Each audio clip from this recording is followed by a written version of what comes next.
নমস্কার বন্ধুরা, ডলি রন্ধনশালায় সবাইকে স্বাগত। আজকে তোমাদের সাথে শেয়ার করব লাউ আর ডিমের দুর্দান্ত স্বাদের একটা রেসিপি। লাউ আর ডিম দিয়ে তোমরা হয়তো রান্না করে খেয়েছো, তবে আমি যেভাবে আজকে রান্নাটা করেছি এইভাবে একবার রান্না করে খেয়ে দেখো। আর এই রান্নার জন্য লাউ আমি আগে থেকেই কেটে নিয়েছি। আমি এখানে মাঝারি সাইজের একটা লাউয়ের অর্ধেকটা দিয়ে রান্নাটা করব। আর এখানে নিয়েছি 5টা ডিম। আমি এখানে রান্নাতে 5টা ডিম ব্যবহার করেছি। তোমরা যখন রান্নাটা করবে তোমাদের প্রয়োজন মতো ডিমের পরিমাণটা বাড়িয়ে বা কমিয়ে নেবে। আমি এবার ডিমের মধ্যে স্বাদ মতো লবণ আর অল্প একটু হলুদের গুঁড়ো দিয়ে দিলাম। আর তার সাথে অল্প একটু লঙ্কার গুঁড়ো দিয়ে দিলাম। অল্প একটু হলুদের গুঁড়ো দিলে তাহলে ডিমটা ভাজার পরে দেখতে ভালো লাগবে। আর অল্প একটু লঙ্কার গুঁড়ো দিলে তাহলে ডিমটা খেতে ভালো লাগবে। আর কাঁটা চামচের সাহায্যে ডিমটা খুব ভালোভাবে জোরে জোরে ফাটালে তাহলে সুন্দর করে লবণ, হলুদ আর লঙ্কাটা মিশেও যাবে। তাহলে চলো রান্নাটা আমি কিভাবে করেছি সেটা এবার দেখে নেওয়া যাক। প্রথমে আমি কড়াইয়ের মধ্যে 1 চামচের মতো সর্ষের তেল দিয়ে দিলাম। তেলটা আমি খুব ভালোভাবে গরম করে নিয়ে এবার আমি তেলটাকে কড়াইয়ের গায়ে এইভাবে খুব সুন্দর করে লাগিয়ে দেব। তাহলে ডিমটা দেওয়ার সাথে সাথে কড়াইয়ের মধ্যে আটকে যাবে না। এবার আমি ডিমগুলোকে ভাজার জন্য তেলের মধ্যে দিয়ে দেব। তবে পুরো ডিমের গোলাটা কিন্তু আমি একসাথে কড়াইয়ের মধ্যে দেব না। অল্প অল্প করে ডিমের এইভাবে গোলা দিয়ে আমি ডিমগুলোকে ভেজে নেব। ডিমটা বেশ ভালোভাবে একটা সাইড ভাজা হয়ে গেছে আর উপরেও বেশ হালকা শুকনো ভাব চলে এসেছে। এবার আমি ডিমটাকে রোল করে নেব। আর ডিমটা দেখো আমি কিন্তু খুব বেশি কড়া করে ভাজিনি, নরম করে ভেজেছি। আর ডিমটা আমি দেখো মাছের পিসের মতো ছোট ছোট করে কেটে নিলাম। আমি আমার পছন্দ মতো সাইজ করে কেটে নিলাম।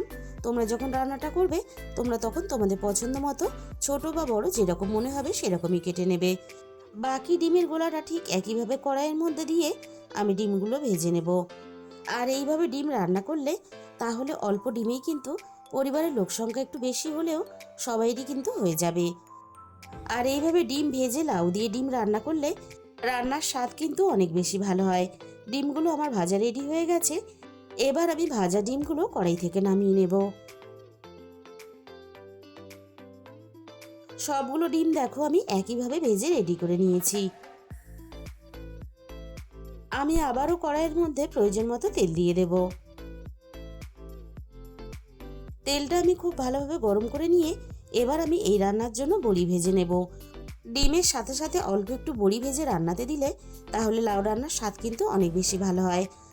তবে ডিমের সাথে যদি তোমাদের বড়ি পছন্দ না হয় তাহলে বড়িটা রান্নাতে নাও ব্যবহার করতে পারো। এবার আমি ভাজা বড়িগুলোকে কড়াই থেকে নামিয়ে নেব। আমি এখানে মটর ডালের বড়িটা রান্নাতে ব্যবহার করলাম। এবার আমি এই একই তেলের মধ্যে বাকি রান্নাটা করে নেব। তার জন্য আমি প্রথমে দিয়ে দিলাম কড়াইয়ের মধ্যে ফোড়নে অল্প একটু গোটা জিরে। আর সাথেই আমি এখানে দিয়ে দিলাম একটা শুকনো লঙ্কা কুচি।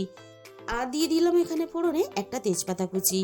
এবার আমি ফোড়নটাকে নাড়াচাড়া করে বেশ হালকা লালচে করে ভেজে নেব। ফোড়নটাকে বেশ ভালোভাবে ভেজে নিয়েছি। আমি আগে থেকে এই রান্নার জন্য মাঝারি সাইজের একটা আলু ছোট ছোট টুকরো করে কেটে রেখেছিলাম। এবার আমি আলুটাকে ভাজার জন্য তেলের মধ্যে দিয়ে দিলাম। এবার আমি আলুটাকে নাড়াচাড়া করে বেশ ভালোভাবে ভেজে নেব। আর লাউ রান্নার আলু কিন্তু এইভাবে একটু ছোট ছোট টুকরো করে কেটে নিতে হবে। তাহলে লাউ আর আলু একসাথে সমানভাবে সিদ্ধ হয়ে যাবে। আলুটা আমি মিনিট 5-এর মতো ভেজে নিয়ে আলুর সাথে আমি একটা মাঝারি সাইজে পেঁয়াজ কুচি দিয়ে দিলাম। এবার আমি আলু আর পেঁয়াজ একসাথে নাড়াচাড়া করে আরও ভালোভাবে আলুও ভেজে নেব আর পেঁয়াজও ভালোভাবে ভেজে নেব। পেঁয়াজ আর আলু আমি একসাথে নাড়াচাড়া করে বেশ ভালোভাবে দেখো ভেজে নিয়েছি। পেঁয়াজের গায়ে একটা সুন্দর কালার চলে এসেছে আর পেঁয়াজটা বেশ ভালোভাবে নরম হয়ে গেছে। ঠিক এরকম করেই কিন্তু পেঁয়াজটাকে ভেজে নিতে হবে।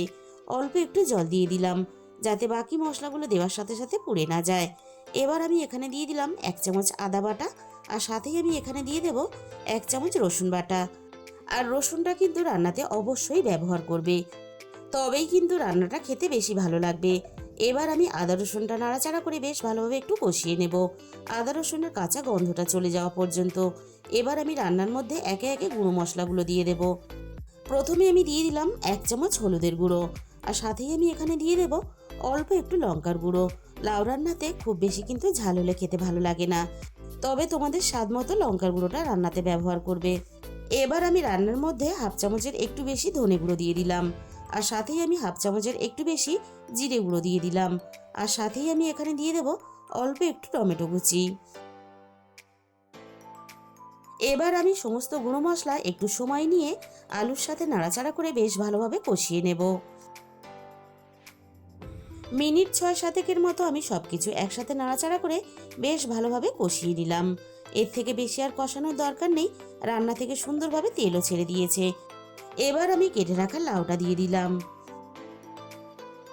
এবার আমি লাউয়ের সাথে রান্নার স্বাদ মতো লবণটা দিয়ে দিলাম।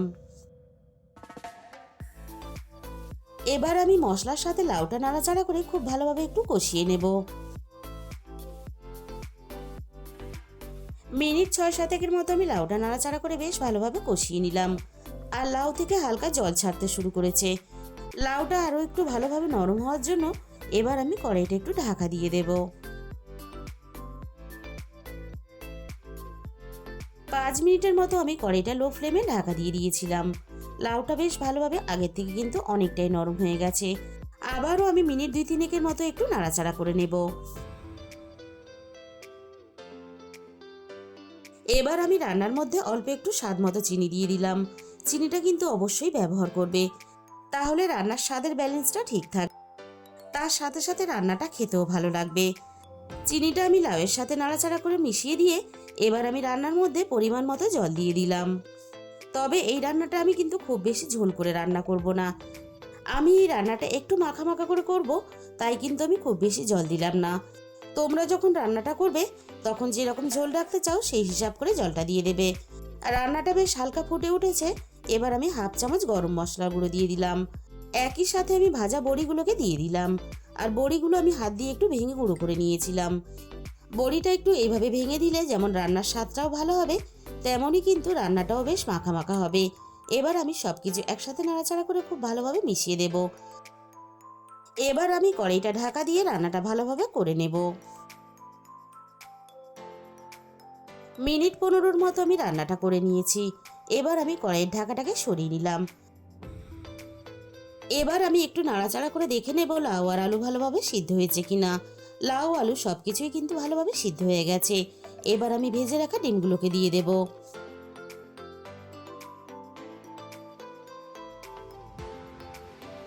এবার আমি ভাজা ডিমগুলো রান্নার সাথে নাড়াচাড়া করে খুব ভালোভাবে মিশিয়ে দেব।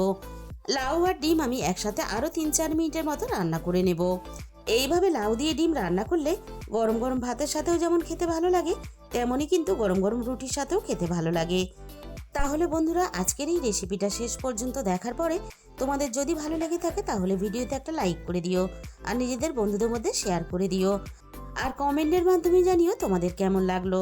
আর যে সমস্ত নতুন বন্ধুরা এখনো পর্যন্ত আমার চ্যানেলটা সাবস্ক্রাইব করনি, এরকম সহজ ঘরোয়া রেসিপি পেতে আমার চ্যানেলটা সাবস্ক্রাইব করে আমার পাশে থাকার অনুরোধ রইল। আর তোমাদের মূল্যবান সময় দিয়ে আমার রেসিপিটা দেখার জন্য তোমাদের সবাইকে অসংখ্য ধন্যবাদ।